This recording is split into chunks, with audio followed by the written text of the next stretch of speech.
Hello दोस्तों, welcome back my channel. आज का वीडियो आपके लिए बहुत ज़रूरी और बहुत लाभदायक होने वाला है, क्योंकि आज मैं बताऊंगा कि प्रधानमंत्री आवास योजना का लाभ कैसे उठाएं।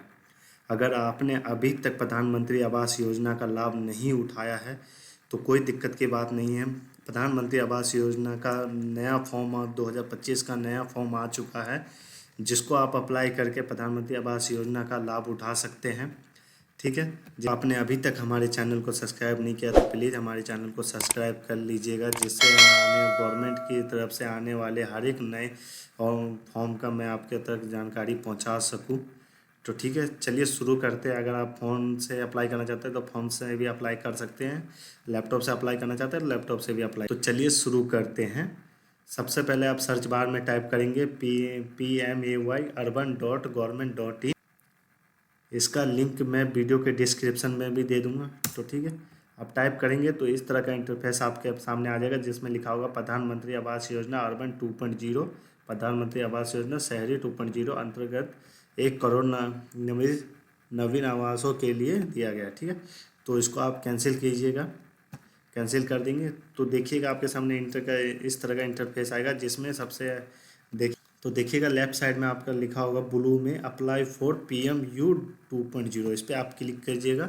इस क्लिक करने के बाद इस तरह का इंटरफेस आ जाएगा, जिसमें देखिए आपके यहाँ पे 5 नंबर पे लिखा होगा अप्लाई फॉर PMU 2.0। इस पर आप दोबारा से क्लिक कीजिएगा तो आपके सामने इस तरह का इंटरफेस होगा, जिसमें आपका इंग्लिश एंड हिंदी में बेसिक डिटेलें लिखी होगी, जो ये गवर्नमेंट कितना रुपए दे रही है, कितने चीज़ों के लिए दे रही है, ये सब चीज़ें की आप जानकारी यहाँ से लेके पढ़ सकते हैं। ठीक है, जैसे यहाँ पे देखिए, यहाँ पे लिखा है 2.5 लाख रुपए तक का सहायता प्रदान की जाएगी।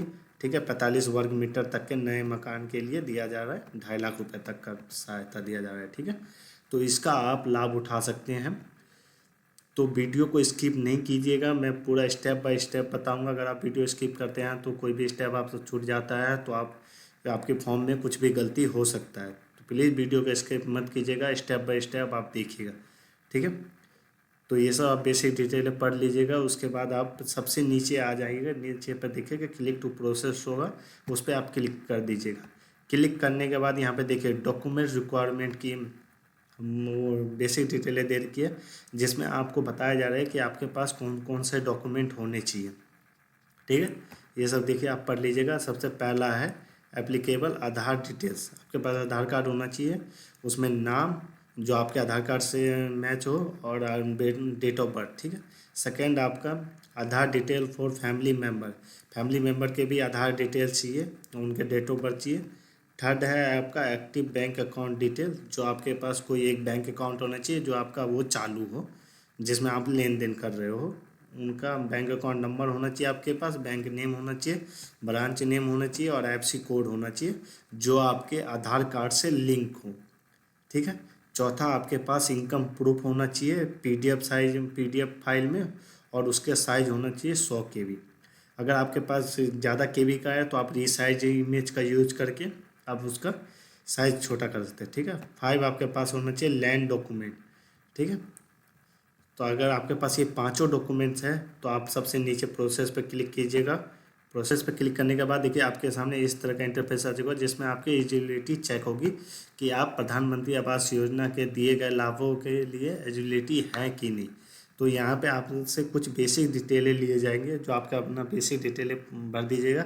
जैसा कि सबसे पहले आपसे पूछा जा रहा है सेलेक्ट स्टेट, आप जिस स्टेट से हो वो आप सेलेक्ट कीजिए।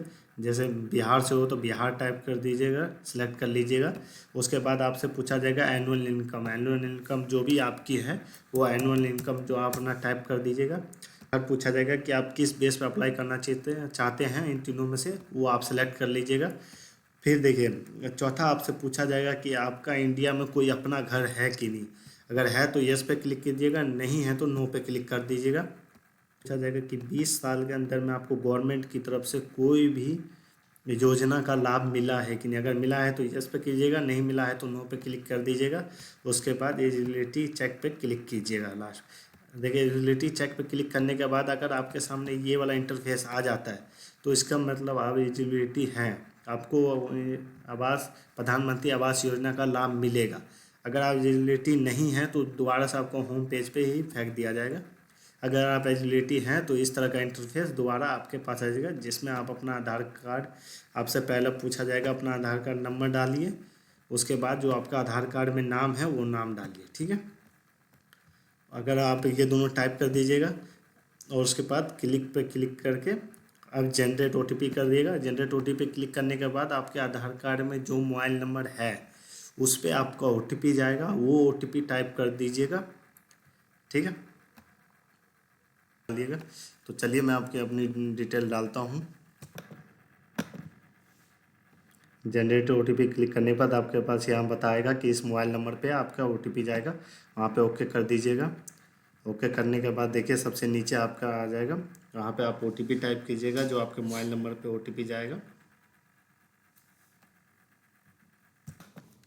तो मैंने ओटीपी टाइप कर दिया। ओटीपी टाइप करने के बाद सबमिट पे क्लिक कर दीजिएगा, तो फिर वो प्रोसेस होगा।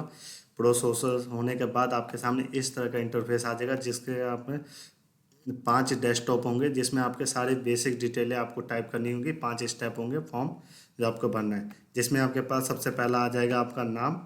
अपना नाम टाइप कीजिएगा, उसके सामने आपका आधार कार्ड आएगा। ठीक है, फिर आप अपना पैन कार्ड नंबर डालिएगा। पैन कार्ड नंबर आपका मैंडेटरी नहीं है, जो स्टार रेड स्टार जिनके सामने होगा वो मैंडेटरी, वो डालना ही है डालना है, और जिनके सामने रेड स्टार नहीं है वो कोई मैंडेटरी नहीं है, वो नहीं डालेगा तो फिर भी चलेगा। ठीक है, तो उसके सामने फिर आप अपना डेट ऑफ बर्थ डाल दीजिएगा। डेट ऑफ बर्थ डालने के बाद अपना मोबाइल नंबर डालिएगा और फिर अपना ईमेल आईडी डालिएगा। फिर अपना जेंडर सेलेक्ट कर लीजिएगा, मेल है फीमेल है। उसके बाद अपना मैरिड स्टेटस सेलेक्ट कर लीजिएगा, आप मैरिड हैं कि अनमैरिड है। फिर अपना फादर नेम सेलेक्ट कीजिएगा, अगर आपके फादर एक्सपायर कर चुके हैं तो स्वर्गीय टाइप कर लीजिएगा। अगर स्वर्गीय टाइप कर लीजिएगा तो आपके सामने उनका नाम डालने की कोई ज़रूरत नहीं है, आधार कार्ड नंबर डालने की कोई ज़रूरत नहीं है। अगर आपके फादर श्री हैं जिंदा है तो उनका नाम टाइप कर दीजिएगा, उनके सामने उनका आधार नंबर टाइप कर दीजिएगा। मदर नेम टाइप कर दीजिएगा, उनके सामने भी उनका आधार नंबर टाइप कर दीजिएगा। ठीक है, फिर आप अपना रोजगार सेलेक्ट कीजिएगा, अगर आप क्या हैं, सेल्फ एम्प्लॉयड हैं या सैलरी हैं, या आप लेबर हैं, नॉट एम्प्लॉयड है, अदर है, जो भी आप अपना सेलेक्ट कर लीजिएगा। ठीक है, उसके बाद अपना पोजीशन भी, अगर आप जो भी हैं उसका पोजीशन फिर सेलेक्ट कर लीजिएगा। अपना धर्म सेलेक्ट कर लीजिएगा, आप हिंदू हैं मुस्लिम हैं जो भी हैं। फिर अपना कैटेगरिया सेलेक्ट कर लीजिएगा, जनरल है जो भी आपका कैटेगरिया है। ठीक है, फिर आप अपना एजुकेशन सेलेक्ट कर लीजिएगा, एजुकेशन आपका जो भी है। ये सब सेलेक्ट करने के बाद लास्ट में ये पूछा जाएगा जो भी आपका है इसमें। ठीक है, यस है तो यस कर दीजिएगा, नो है तो नो कर दीजिएगा। उसके बाद सेव कंटिन्यू पर क्लिक कर दीजिएगा। सेव कंटिन्यू पर क्लिक करने के बाद फिर नेक्स्ट आपका ये आ जाएगा फैमिली मेम्बर डिटेल्स। ठीक है, फैमिली मेम्बर डिटेल्स में आप अपना फैमिली मेम्बर का नाम ऐड कर सकते हैं। कई लोग मोबाइल से अप्लाई करते हैं तो वहाँ पे ये लास्ट में ऐड का ऑप्शन नहीं आता है, तो ऐड का ऑप्शन लाने के लिए आप राइट साइड में ऊपर 3 डॉट पर क्लिक कीजिएगा, नीचे देखने का सबसे लास्ट में डेस्कटॉप साइड होगा, उस पर क्लिक कर दीजिएगा, तो फिर ऐड का ऑप्शन आ जाएगा। इस तरह से आप अपना फैमिली मेम्बर का नाम डाल सकते हैं, उनका डेट ऑफ बर्थ डाल दीजिएगा, क्या लगते हैं वो आपके फादर हैं मदर हैं, फादर इन लॉ है, जो भी आप वो टाइप कर दीजिएगा। जेंडर उनका सेलेक्ट कर लीजिएगा, उनका आधार नंबर टाइप कर दीजिएगा और उनका पैसा क्या है वो टाइप कर लीजिएगा। ठीक है, अगर आपके जितने भी मेम्बर अगर 2 हैं तो 2 ऐड कर दीजिएगा, फिर ऐड होंगे। ऐसे नाम ऐड डालते ही ऐड करते जाएगा, ऐड करते जाएंगे तो आपका नेक्स्ट ऐड होता जाएगा। ठीक है, फिर आप सेव कंटिन्यू पे क्लिक कर देंगे। सेव कंटिन्यू पे क्लिक करने के बाद नेक्स्ट आपका हो जाएगा हाउस होल्डर डिटेल्स। ठीक है, आप यहाँ पर हाउस होल्डर डिटेल जो आपने देखे पिछला, जो आपने स्टार्टिंग में ही अपना एनुअल इनकम डाला था वो आपका आ गया है। ठीक है, यहाँ पे फिर आपसे पूछा जाए, वो कहेगा इनकम प्रूफ अपलोड करने के लिए। इनकम प्रूफ आप अपलोड कीजिएगा, जो उसका साइज़ होगा 100 KB। ठीक है, जैसे मैं दिखा देता हूँ, आपकी चॉइस फाइल पे क्लिक कीजिएगा। चॉइस फाइल पे क्लिक करने के बाद अपना जहाँ भी आपका वो जो है फाइल, वहाँ पे क्लिक करके उसको अपलोड कर लीजिएगा। ठीक है, अपलोड पे क्लिक करने के बाद जहाँ भी रह रहे हैं वहाँ पे आप कितने सालों से रह रहे हैं ये सब चीज़ें आप सेलेक्ट कर लीजिएगा। अगर आप 10 साल से ऊपर हो चुके हैं तो वो सिलेक्ट कर लीजिएगा। उसके बाद लास्ट में आप से पूछा जाएगा कि हाउस ओनरशिप, आप ओनरशिप पे हो या रेंट पे हो, या जो भी हो आपके पास नहीं है तो नो पे क्लिक कर दीजिएगा।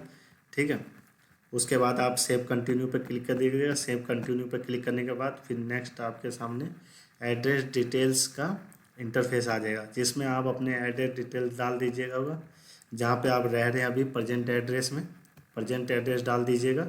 जो भी आपका होगा, हाउस फ्लैट नंबर क्या होगा, तो अपना प्रेजेंट एड्रेस टाइप कर दीजिएगा। जैसे अब हाउस फ्लैट नंबर आपका क्या है, ठीक है, कौन से मोहल्ले में रहते हैं, आपका राज्य क्या है, डिस्ट्रिक्ट नेम क्या है, ठीक है, जो भी आपका हो आप सारे सेलेक्ट कर लीजिएगा।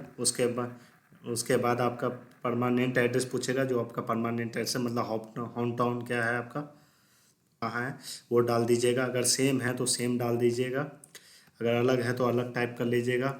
उसके बाद आपको से पूछा जाएगा प्रधानमंत्री आवास योजना का साइट एड्रेस, मतलब प्रधानमंत्री आवास योजना का आपको किस जगह किस ज़मीन पे चाहिए, वहाँ का एड्रेस टाइप कर लीजिएगा। अगर तीनों सेम है तो आप तीनों सेम ही टाइप कीजिएगा। उसके बाद आपका अपलोड डॉक्यूमेंट मांगेगा यहाँ पर, लैंड अपलोड डॉक्यूमेंट, वो आप डाल दीजिएगा जो 1 MB से कम होगा, ठीक है। वो सब डालने के बाद आप अपलोड पे क्लिक कर दीजिएगा। अपलोड पे क्लिक करने के बाद सेव कंटिन्यू पे क्लिक कर दिएगा। सेव कंटिन्यू पे क्लिक करने के बाद आपका नेक्स्ट आ जाएगा, 5 स्टेप आ जाएगा आपका बैंक अकाउंट डिटेल्स, ठीक है। फर्स्ट आपसे बोला जाएगा बैंक अकाउंट नंबर, आप अपना बैंक अकाउंट नंबर टाइप कर दीजिएगा जिसमें आपको पैसा चाहिए, ठीक है। उसके बाद सेकंड आपसे फिर बोला जाएगा कंफर्म बैंक अकाउंट नंबर, आप दोबारा से कंफर्म बैंक अकाउंट नंबर, यहाँ पे बैंक अकाउंट नंबर बेसिक बिल्कुल कंफर्म और सही डालना, नहीं तो अगर इसमें कुछ गलती हुई तो वो आपका लाभ नहीं मिल पाएगा, ठीक है। उसके बाद आप अपना IFSC कोड डाल दीजिएगा। IFSC कोड डालने के बाद फिर आप आपने यहाँ पे यस या नो पे क्लिक कर दीजिएगा, ये सब पढ़ के, ठीक है। उसके बाद लास्ट में आपके पास ये 2 बॉक्स होंगे, इन दोनों बॉक्स पे क्लिक करके बाद फाइनल सेव पे क्लिक कर देना। फाइनल सेव पे क्लिक करने के बाद आपको एक रेफरेंस आईडी दे दिया जाएगा, वो रेफरेंस आईडी आप संभाल कर रख लीजिएगा और आपका एप्लीकेशन प्रधानमंत्री आवास योजना की जो टीम है उनके पास भेज दिया जाएगा और फिर वो वेरिफिकेशन के लिए आएंगे। जो आपने एड्रेस दिया है, ठीक है, जहाँ पे आपको चाहिए था वो एड्रेस आपने दिया, उस एड्रेस पे आपको वेरिफिकेशन के लिए आएंगे। उसके बाद आपको इस प्रधानमंत्री आवास योजना का लाभ आपको मिल जाए। अगर अगर आपका एड्रेस और सब कुछ ठीक होता है, सब कुछ आपकी करेक्ट होती है, जो आप वेरिफिकेशन के लिए आएंगे, आपका अगर वेरिफिकेशन कंफर्म हो गया तो आपको प्रधानमंत्री आवास योजना 2.0 के तहत जो भी लाभ है, जो भी अमाउंट है, वो आपके अकाउंट में मिल जाएगा, ठीक है। तो सारी डिटेल बेसिक बढ़िया से आप फिल कीजिएगा। अगर मेरी बताई गई सारी डिटेलें अगर आपको सही लगी और वीडियो आपको अच्छी लगी तो प्लीज़ वीडियो को लाइक एंड मेरे चैनल को सब्सक्राइब कर दीजिएगा, जिससे मेरे आने वाली हर एक वीडियो आप तक पहुंच सके।